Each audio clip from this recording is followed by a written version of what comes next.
आज हम एक नया फीचर डेवलप किए हैं सॉफ्टवेयर में, उसको दिखाने जा रहे हैं।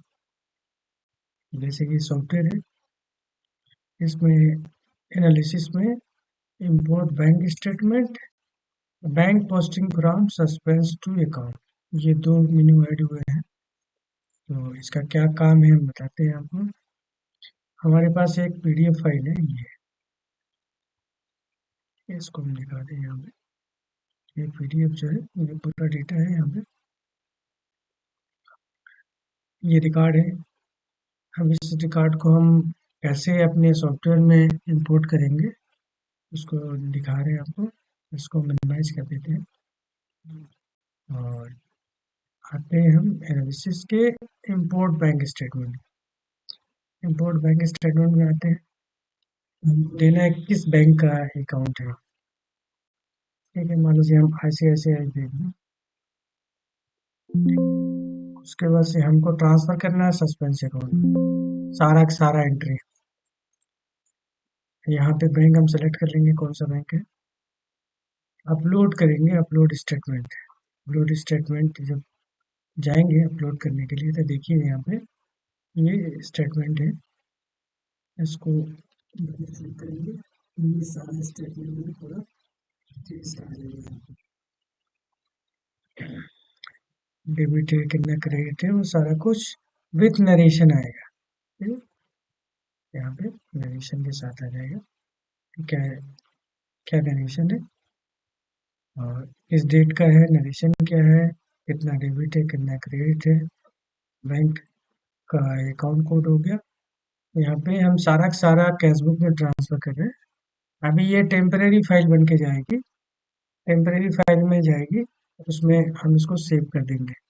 ये कहाँ जा रहा है, सस्पेंस अकाउंट में, इसको हम सेव कर देंगे। जैसे सेव करेंगे तो हमारी ये टेम्परेरी फाइल में स्टोर हो जाएगी डेटा।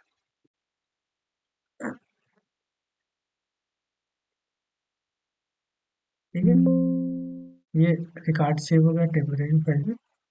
अब हम यहाँ से एग्जिट करते हैं, आते हैं एनालिसिस के bank posting from suspense to, ये अभी सारा का सारा रिकॉर्ड जो है सस्पेंस में आ गया है। अब यहाँ पे हम न्यू करेंगे, हमको उस रिकॉर्ड को चेक करना है तो यहाँ पे डालेंगे। मान लीजिए हमारे पास दो तीन बैंक है अलग अलग, मान लीजिए करंट अकाउंट है ICICI का, CC अकाउंट है या OD अकाउंट है। फिर हमको जिसको इंपोर्ट करना है, जिसमें करेक्शन करना है, वो यहाँ पे जैसे बैंक करेंगे और सबमिट करेंगे। तो जैसे भी सबमिट करेंगे हमारे पास वो सारा सारा डेटा फेच कर जाएगा। वो सारा डेटा फेच करने के बाद हमारे पास 229 रिकॉर्ड आ गया, 229 रिकॉर्ड। सबमिट कर देते हैं 229।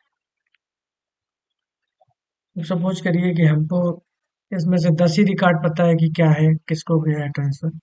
मान लीजिए हम यहाँ पे आए, डेबिट किए, ये डेबिट है, मान लीजिए हमारे नाम पे गया है, तो ये हम कर दिए।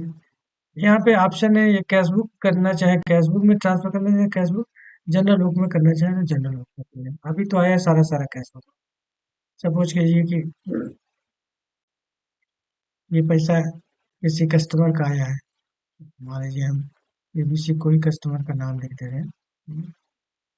ठीक है, सपोज कीजिए कि हम इसका कस्टमर का नाम हो गया। ठीक है,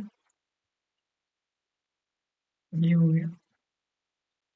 और ये मान लीजिए हम बैंक कमीशन में डाल दिए। ठीक है, दूसरा ट्रेवलिंग में डाल दिए। अभी हमने कितने उस पे काम कर लिया, दो दो चार, इसमें से चार रिकॉर्ड को हम ट्रांसफर कर रहे हैं। 229 में से चार रिकॉर्ड को हम ट्रांसफर कर रहे हैं। तो क्या करेंगे यहाँ पे, जैसे सेव करेंगे तो चार रिकॉर्ड तो चला जाएगा कैश बुक में या जनरल बुक में, जो हमने चेंज किया है। जैसे पहला, दूसरा, आठवां और नौवां, जो सीरियल नंबर पे है, इसको हम उसके अकाउंट में भेजना चाह रहे हैं। बाकी अभी नहीं पता चल पा रहा है या मेरे पास टाइम नहीं है बाद में करने के लिए, तो हम यहाँ पे सेव कर देंगे। थोड़ा सा सेव करने में टाइम लगेगा, अभी सेव हो जाएगा, फिर हम आपको दिखाते हैं क्या है। अभी 229 रिकॉर्ड है, जैसे सेव होगा तो ये हो जाएगा 225 रिकॉर्ड। आपको चेक कराते हैं।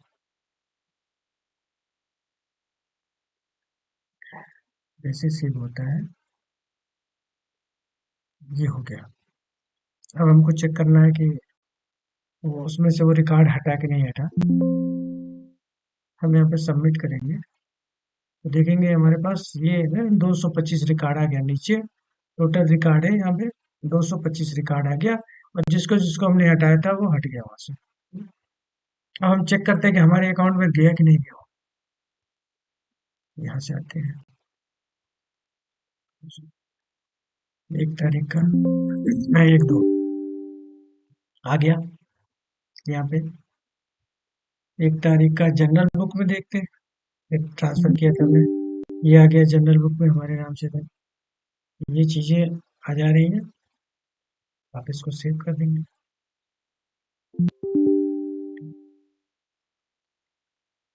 2 तारीख का भी था फेसबुक में। ठीक है, ये 2 रिकॉर्ड था वहाँ पे, 2 रिकॉर्ड वहाँ पे। ये एक कैशबुक में है दोनों। 1 तारीख का भी कैशबुक में था, एक एक जनरल बुक। तो आपके पास बैंक की भी एंट्री हो गई, और जहाँ ये पैसा जाना था उस अकाउंट में चला गया। अब हमारे पास केवल 225 रिकॉर्ड पड़ा है। जब भी टाइम मिलेगा हम यहाँ पे आएंगे, बैंक पोस्टिंग में न्यू करेंगे, जिस भी बैंक का हम इंपोर्ट किए हैं डेटा उसको यहाँ पे करेंगे, सबमिट करेंगे, वो सारा डेटा डेट वाइज आ जाएगा।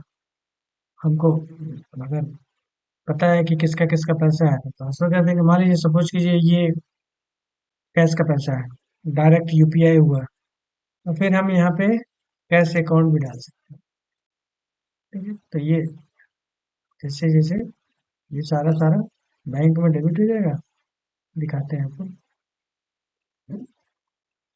2 रिकॉर्ड है ना, 8,5372। हम सेव करते हैं, ये केवल बैंक में डेबिट हो जाएगा, बैंक के नाम से। जैसे जो यूपीआई आता है, जीपे आ जाता है, या कार्ड पेमेंट आ जाता है, तो उसको यहाँ से ट्रांसफर कर सकते हैं। ये चीज़ें बहुत आसान हो जाएंगी, सारा डेटा आपके सामने रहेगा, और आपको नरेशन नहीं डालना रहेगा, केवल हम आपको 1 तारीख का दिखा रहे हैं कैश बुक। देख रहे हैं यहाँ पे, ये क्या हो गया, डायरेक्ट बैंक डेबिट हो गया यूपीआई के थ्रू। और ये तो हमने चूंकि जनरल एंट्री थी, इसका पैसा आया हुआ है, हफ्ता का पैसा आया है, बैंक में गया हुआ। तो इस तरह से आपका बैंक स्टेटमेंट आसानी से मिल जाएगा। जितने भी पेंडिंग रिकॉर्ड रहेंगे, जो हटते जाएंगे, वो वहाँ से खत्म होते रहेंगे। आपको जब भी देखना हो कि अभी कितना हमारे पास पड़ा हुआ है पेंडिंग में, सस्पेंस अकाउंट में, यहाँ से क्लिक करेंगे। जैसे क्लिक करेंगे यहाँ पे आपको नीचे टोटल रिकॉर्ड में दिखा देगा। अब इसको कभी भी चाहे तो ट्रांसफर कर सकता है। इसमें केवल एक ही चीज ध्यान देना है, ये अमाउंट किसका है। हमको कोई अलग से जनरेशन नहीं लिखना है, और कुछ करना नहीं है, बस उसको अकाउंट को सेलेक्ट किया, सेव किया। जैसे टाइम मिलेगा सुबह शाम दोपहर, किसी को लगा दिया भाई चेक कर लो ये, अपना अकाउंट हो गया। तो ये नया फीचर ऐड हुआ है, इससे बैंक मिलाने में बहुत आसानी हो जाएगी। धन्यवाद।